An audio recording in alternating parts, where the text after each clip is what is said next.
సరే, నీకు చిన్న కథ చెప్తా. రాజుగారి పళ్ళ తోటలో పనిచేసే ఒక రైతు కథ. అతని పనేంటో తెలుసా? తోటలో రకరకాల పండ్లు పండిస్తూ ప్రతిరోజు రాజుకి ఏదో ఒక రకమైన పండు తినిపించాలి.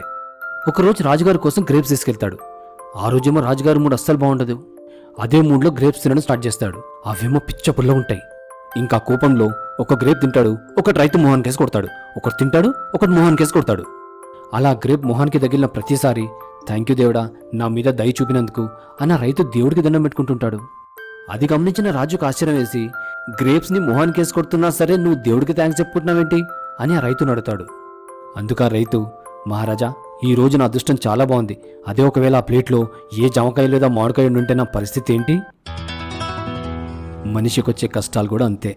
ఏ కష్టం వచ్చినా ఇంత చిన్న కష్టం ఇచ్చినందుకు థ్యాంక్ యూ దేవుడా అంటూ భరిస్తూ పోవాలి.